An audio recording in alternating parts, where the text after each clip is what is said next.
If you're interested in the Roblox SCP genre and you haven't touched Site Phoenix, you're really missing out. In my opinion, it's one of the best, if not the best, SCP site game on the platform. Made it by incredibly talented people, and in this video I'm going to teach you how to get started on Site Phoenix. Note that this will only cover the basics, and that there's a lot more in the genre that I'm going to mention in this video. One thing you should definitely know about Site Phoenix is, as is for many SCP games, there really isn't one goal in mind. Instead, you can pick between several roles and do lots of different things. One thing I definitely recommend is to join the group. Joining the group will not change any of the roles in Site Phoenix, but this is where you'll find the Discord and important information. This is also the group where you actually level up if you want to join the Foundation, though more on that later.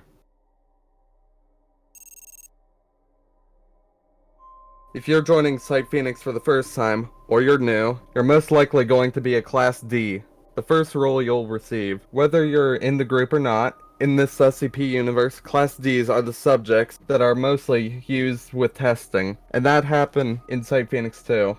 You spawn in the CDC, which stands for Class D cells. This map shows the entire CDC, though you spawn in these two parts. As I said earlier, there isn't one goal in mind, there's lots of things to do. Here's one thing to do, make money. You'll probably notice right away that you have a money counter on the top left of your screen. This money can be spent in purchasing items in the game at the black market dealer. The black market dealer is in this room in the CDC. From the cell blocks where you spawn, you must walk through the small door. If you had gone the other direction through the big gateway, you would have gotten to the workout room. They'll touch on that soon. After walking through the door, just keep walking down the hall until you meet the room on the left. In here, you will find the black market dealer who sells certain items. These items change every 20 minutes. Now, how do you get money? Well, the first and maybe easiest way is to get a broom in the same room you'll find the black market dealer. Start brooming piles of shit that look like this. Get $5 for every pile of shit you clean up. You actually don't need to do this many times to be able to start affording things. The black market guy actually sells weapons. These aren't worth much compared to how much you can make. Another way to make money is to make food in the cafeteria. Simply grab a tray and put stuff on it and sell it. Food also heals you. So if you've taken damage, food is a good way to heal yourself if there's no one with a medkit around. The third way to make money is to work out. Here you can make a decent buck by doing pull-ups and lifting weights, though sitting on the bench won't make you any money. The three most common legal ways to make money, though there are some more. The most efficient way to make money is to escape. In general, to escape, just know that you need a good enough card. Cards can be upgraded at SCP-914, and maybe something to defend yourself with, because the security personnel are ruthless and don't like people breaking the rules. When you get outside and pass the gate, a 30-second countdown will begin, and once that is over, you'll be rewarded with $300 and become a CDN, which stands for Class D Nation. Vincent wasn't really sure about that. You'll receive lots of good stuff like armor, guns, medical stuff, and a flashlight. You could become a Class D again and do it all over again to make more money, or you could enter the facility again and cause chaos. One way of causing chaos is to breach the SCPs, which I also will touch on later. The other illegal way to make money is to sell contraband. You can find contraband scattered around the CDC and in trash cans. Items spawn every now and then. Sell your items at the item dealer, down to the Class E cells, though you may want to consider actually using your items to craft other items, like a crowbar which can open vents. Other things you can do as a Class D is to test. Basically, you can wait in the big room with all the fences in Angstry SD. After some time, an SD will hopefully come up to you and ask you to follow them. This is most likely a test. If you want to have a higher chance of getting tested, stand in the line on these pads here leading to the yellow lines. Don't cross the lines though, it's not a good idea. You will most likely be led to one of the two briefing rooms. Here you will go to the test briefing. After briefing, you will hopefully be led to the test. There are three types of tests. SCP/Science tests, done by the Scientific Department, or SCD for short. Medical checkups, done by the Medical Department, or MD for short. Ethnic interviews, done by the Ethnics Committee. SCP/Science tests are quite obvious. You'll be led to an SCP, and here you'll be the front line to the test of said SCP. Medical checkups are not to put you in danger, kind of the opposite to make sure you are fine, and not in any bad medical condition. Finally, ethnic interviews.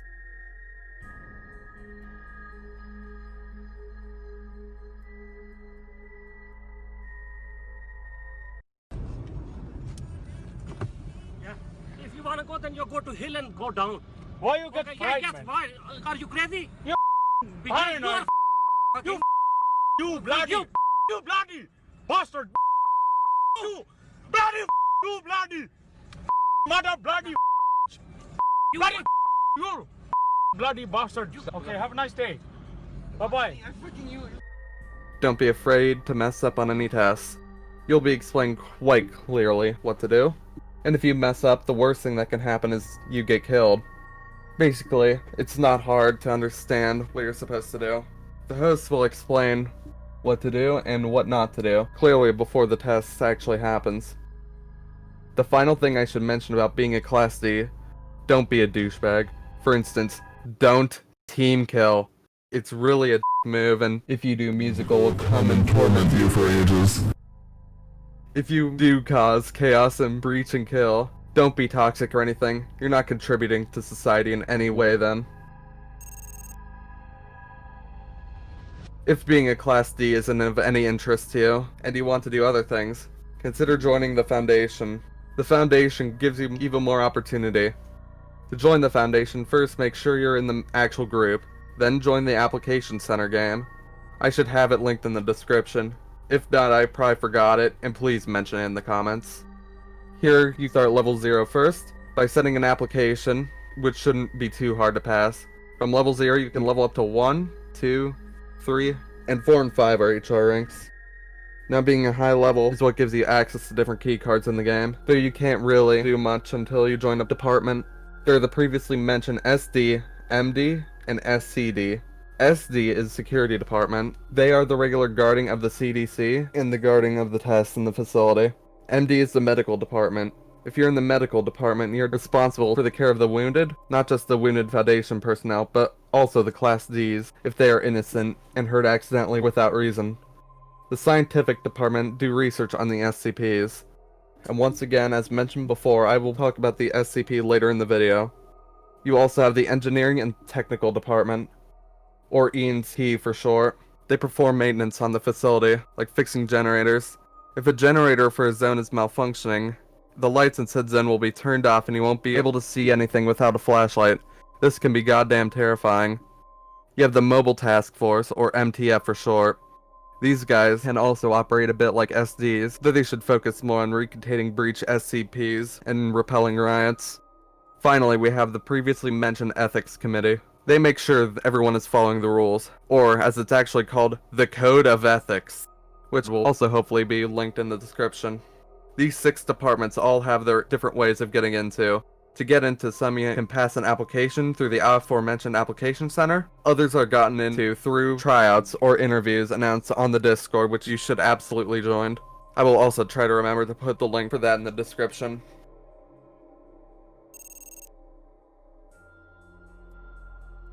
Now let's talk about the map layout. I didn't actually bother to make an entire map, though if anyone's good at making maps, I would appreciate if you did. You have the CDC where the Class D spawn. The CDC connects to the light containment zone, which further connects into the entrance zone, where the Foundation personnel spawn, and it connects to the heavy containment zone. Then on the other side of the heavy containment zone is the super heavy containment zone. Yes, that's actually what it's called. Light containment is a place where safe and lucid class SCPs are stored. Heavy containment zone is home of Euclid and Heater class SCPs. And super heavy containment just stores Keter level SCPs. Now on to the SCPs. I won't be mentioning them all, although I'll mention the main premise behind them and the most important ones. If you are being tested, you'll be instructed on what to do and what not to do with the SCP that you're being tested on. Our honorable SCPs to mention is SCP-173 in light containment. You know the statue only moves when you do not look at it. Also in light containment is SCP-1182, which makes you invisible. SCP-1262 turns you into a big plant man who knocks out people, and many more. In the heavy containment, you have 049, the plague doctor that kills you and turns you into a zombie. There's 017, which is a big black smoke blob that kills you once again, and several more. In super heavy containment, there's usually only 4 SCPs. There's 106, the old man, which in this game isn't really much of a threat. There's 4975, a terrifying bird that absolutely destroys you. There's 058, which is a red monster that tortures you for a few seconds then kills you. Then there is 076, which is a guy with a sword. Remember that there are many more SCPs than I just mentioned, and they all do different things. If you get a chance, I recommend exploring the facility and checking them all out. Finally, I'll briefly mention weapons. There are several. As I mentioned, as a Class D, you can buy weapons from the black market dealer. But you can also buy permanent weapons from the game passes. You can also buy temporary weapons and items for Robux in-game by clicking the shop button. You can join a combat department, you'll get weapons too. Well, if you made it this far, thanks for watching. I said in the intro that there's a lot of stuff that I left out, especially around the Foundation section. I'm not a part of the Foundation at the moment, so things like the radio and chemicals are things that you'll have to learn on your own if you join. And that's slipping out of the beginner area. Huge thanks to the devs for making one of the best games on the platform, and thanks to the community for making it what it is today. Changes are bound to happen, so some things in this guide could become outdated sooner or later. Once again, thanks so much for watching and good luck on your endeavor. Okay, have a nice day. Bye-bye. I freaking use